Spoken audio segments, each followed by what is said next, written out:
শুধুমাত্র বাসের নিচেই যে জীবন দিয়েছে তা তো না, আমাদের রাজপথে আমাদের ভাইদেরকে, আমাদের বোনদেরকে গুলি করে তো হত্যাও করা হয়েছে। এই রাজপথ তো আমাদের রাজনীতিবিদদের, সরকারের হাতে নিরাপদ ছিল।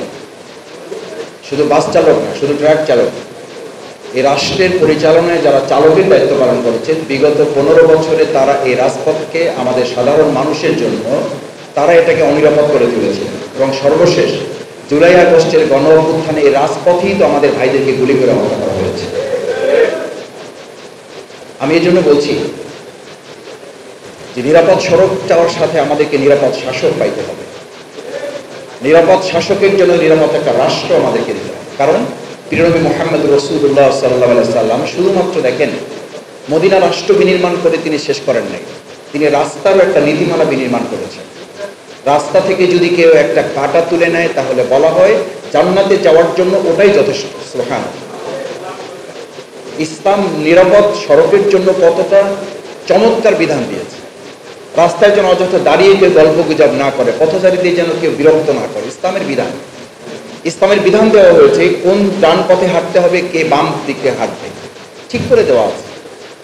কেন? রাসূল করিম সাল্লাল্লাহু আলাইহি সাল্লাম অপ্রয়োজনীয় একটা শব্দ এই মানব জাতির জন্য কাজে ব্যবহার করেন। আজকে অত্যন্ত দুর্ভাগ্যজনক না? আমি রাষ্ট্রের কথা কেন বলছি? এই নিরাপদ সড়কের জন্য রাষ্ট্রের প্রসঙ্গ তো এখন খুব প্রাসঙ্গিক ব্যাপার। আমাদের এই গত কয়েকদিন আগে চট্টগ্রাম থেকে ঢাকায় ফেরার পথে বৈষম্য বিরোধী আন্দোলনের দুজন সমন্বয়ক,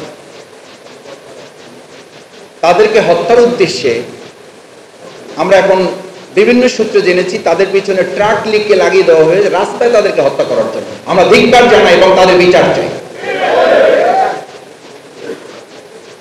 এবং আমাদেরকেও, আমি এটা এখানে বলছি এজন্যই যে সাংবাদিক বন্ধুগণ এখানে আছেন, প্রশাসনের লোকেরা ফোন করে গোয়েন্দা তথ্য থেকে আমাদেরকে জানানো হয় যে আপনারা চলাফলে, হাঁটা চলায়, গাড়ি ব্যবহারে আপনারা সতর্ক থাকবেন। আমি বললাম কেন, কি হয়েছে ভাই? আমাদের সেই যাত্রীক্ষেত্র মঞ্চিত আর এখন নাই, কিছুটা তো নিরাপদ সড়ক আমাদের হয়েছে। বলছে মাসুদ ভাই শুনলে অবাক হবেন, একসময় আপনাদেরকে রাস্তায় গুলি করে হত্যা করার প্ল্যান ছিল, এখন আপনাদেরকে গাড়ি চাপা দিয়ে হত্যা করার ষড়যন্ত্র করে একটা গোষ্ঠীকে এই দেশে নামিয়ে দেওয়া হয়েছে, একটা ষড়যন্ত্রকারী দলকে এখানে নিয়োগ দেওয়া হয়েছে, তারা এই কাজটি সম্পন্ন করবে। কত দুর্ভাগ্যজনক একটা রাষ্ট্রে আমরা বসবাস করছি এবং সেটার জন্য অ্যাসাইন করা হয়েছে। আমি সাথে আরেকটা শব্দ যুক্ত না করলে আজকের এই নিরাপদ সড়ক আন্দোলনের আলোচনা, আমার আলোচনায় আমি মনে করি এটা হকাদায় হবে না। সেটা হচ্ছে নিরাপদ সড়ক চাইয়ের সাথে নিরাপদ শাসকও দরকার, নিরাপদ সড়ক চাইয়ের সাথে নিরাপদ রাষ্ট্র দরকার, নিরাপদ সড়ক চাইয়ের সাথে নিরাপদ একটা প্রতিবেশীও দরকার। আমাদের নিরাপদ প্রতিবেশী নেই, তারা আমাদের পতাকায় আগুন লাগাচ্ছে, পতাকায় আগুন লাগিয়ে আমাদের দেশটাকে অনিরাপদ করে তুলছে। তারা আমাদের হাই কমিশনকে ঘেরাও করে ভাঙচুর করছে। এটা কোন দেশ? এটা কোন প্রতিবেশী? এই প্রতিবেশী শুধু বাংলাদেশের জন্য, এটা গোটা পৃথিবীর জন্য একটা উদ্বেগ উত্তরটা তৈরি করেছে। এরকম একটা প্রতিবেশী শুধু বাংলাদেশের জন্য বিপজ্জনক নয়, গোটা পৃথিবীর জন্য তার একটা বিপজ্জনক রাষ্ট্রে পরিণত হয়েছে। এটা কি করে সম্ভব? এরকম একটা রাষ্ট্র আমাদের আজকের তরুণ, যুবক, যাত্রী, সাধারণদের রাস্তাটাকে অনিরাপদ করে একটা উদ্বেগ উৎকণ্ঠা তৈরি করে দিয়েছে। সম্মানিত ভাই এবং বন্ধুগণ, আমি আরেকটা কথা আপনাদের বিনয়ের সাথে অনুরোধ করতে চাই। দেখেন, আমাদের এই প্রিয় মাতৃভূমি বাংলাদেশ, এই বাংলাদেশটাকে নিরাপদ করে গড়ে তোলার লক্ষ্যেই তো আমরা আমাদের দেশটাকে, আমাদের মহান মুক্তিযুদ্ধের যারা যুদ্ধ করেছেন, স্বাধীনতা যুদ্ধে অংশগ্রহণ করেছেন, আমাদের শ্রদ্ধেয় সভাপতি, আমাদের সর্বজন সম্মানিত ব্যক্তি ইলিয়াস কাঞ্চন ভাই বলেছেন 53 বছর স্বাধীনতার 33 বছরের লড়াই করছেন। আমি ইলিয়াস কাঞ্চন ভাইয়ের সাথে তার সমস্ত আবেগের সাথে মিলিয়ে আমি আজকে একটা কথা বলি যে নিরাপদ সড়ক চাইয়ের আন্দোলন তখন সফল হবে যখন নিরাপদ একটা সরকার আমরা এই দেশে প্রতিষ্ঠিত করতে সক্ষম হব।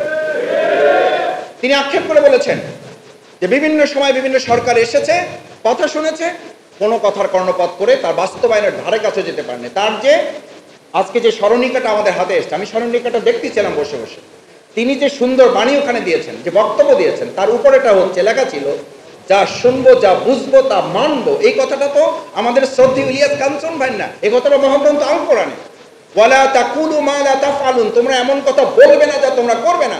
অথচ আমরা এমন একটা রাষ্ট্রে বাস করি, বলাই হয়ে থাকে এটা এমন সরকার, তারা বলবে করবে না, করলে তা বলবে না। কি আজব কথা, কি কোরআন বিরোধী, কি ইসলাম বিরোধী, কি মানবতা বিরোধী, কি যে জাতির সভ্যতা বিরোধী একটা রাষ্ট্রে আপনি বসবাস করে কি নিরাপদ সড়ক আপনি চাইবেন? আপনার তো বারান্দাটাও আপনার জন্য নিরাপদ না, সড়ক তো বহুত পড়ে। জুলাই আগস্টে তো আমাদের বারান্দা ঘরের, আমাদের বেডরুমটাও তো নিরাপদ ছিল না। সেই রাষ্ট্রে আপনি বেডরুম, আপনার ডাইনিং রুম, আপনার বারান্দা নিরাপদ করে আমি কখন আমার রাস্তার নিরাপত্তার দায়িত্বের কথা আমি ভাববো? আমাদের কলিজার টুকরো সন্তান, কোলে মায়ের কোলে সন্তানকে গুলি করে হত্যা করা হয়েছে। সে তো রাস্তায় নামেনি, সে তো বারান্দায় যায়নি, তার মায়ের কোলে সে ডাইনিং রুমে ছিল, সেখানে গুলি করে টার্গেট করে হত্যা করা হয়েছে। সম্মানিত ভাই এবং বন্ধুগণ, আমি শেষ যে কথাটা বলে আমার বক্তব্যের ইতি টানতে চাই। এর সমাধান কোথায়? সমাধান হচ্ছে আমি 4টা সুপারিশ মালা উপস্থাপন করতে চাই। নাম্বার 1, ছোট ছোট করে। 1, শুধুমাত্র যাত্রী নয়, শুধুমাত্র ড্রাইভার নয়, শুধুমাত্র সরকার নয়, গোটা মানব জাতির মধ্যে, আমাদের এই নাগরিক শ্রেণীর মধ্যে সর্বপ্রথম ভ্যালুস, মূল্যবোধের জন্ম দিতে হবে। আমি ছাত্রজীবন তো এখনো বয়স কম, আমি যখন ইসলামী ছাত্র শিবিরের কেন্দ্রীয় সভাপতি, একটা সেমিনারে আমি ইংল্যান্ডে গিয়েছিলাম। আমার সাথে যিনি ড্রাইভার আছেন উনি রাস্তায় একটু ভুল করে ফেলেছেন। ট্রাফিককে হেল্প নিলাম, ট্রাফিক আমাকে বলে দিল রাইট সাইডে যাবে। আমি খুব অবাক হয়ে লক্ষ্য করলাম, আমি এটা বাংলাদেশে এসে তখন শিবিরের আমি একটা কনফারেন্সে বলেছিলাম যে পিছনে পিছনে সে আমাকে ফলো করেছে, যে সে যে ইনস্ট্রাকশনটা দিয়েছে এটা আমি বুঝতে পেরেছি কিনা। পিছনে পিছনে যাওয়ার পর আমি এটা খেয়াল করি যে সে পিছনে আছে আমার। আমি যখন রাইট সাইডে না গিয়ে আমি ভুল করে আবার লেফট সাইডে মুভ করেছি, সাথে সাথে সে তার মোটরসাইকেলটা রান করে আমার গাড়ির সামনে গিয়ে আমাকে গিয়ে বলেছে যে তুমি তো ভুল করছো, তোমাকে তো রাইটে যেতে বলছি, তুমি তো লেফটে চলে যাচ্ছ। আমার মনে হয় কমপক্ষে 3.5 কিলোমিটার সে আমার পিছনে গিয়েছে। বাংলাদেশে এটা আপনি কল্পনা করতে পারবেন? জিজ্ঞেস করলে তো সে আর একদিকে তাকায় থাকে। সে তো আপনাকে জিজ্ঞেস করে আপনি কি গ্রাম থেকে এসছেন না শহর থেকে এসছেন, রাস্তা চেনেন না, তো আসছেন কেন? এরপরে তাকে যদি আপনি চা খাওয়ার টাকা দেন, তারপরে হয়তো বলবে যে ঠিক আছে যান, এদিকে চলে যান, যেদিকে ইচ্ছা যান, রাস্তায় রাস্তা আপনাকে বের করে দেবে। কি অদ্ভুত দেশে বাস করেন, মূল্যবোধের কোনো ধার কেয়ারিত করে না কেউ। আপনার সম্মান মর্যাদা, আপনি ট্যাক্স দিয়ে এই দেশে এদেরকে পরিচালনা করেন। আমাদের বলা হয় যে ঝড় বৃষ্টি হলে তো ট্রাফিকের দায়িত্ব বাড়ে, আর ঝড় বৃষ্টি হলে ট্রাফিক ছাতা খোঁজে, ঝড় বৃষ্টি হলে দোকান খোঁজে। আমি সবাইকে সমানভাবে বলছি, সেজন্য মূল্যবোধের জন্ম দিতে হবে আমাদের।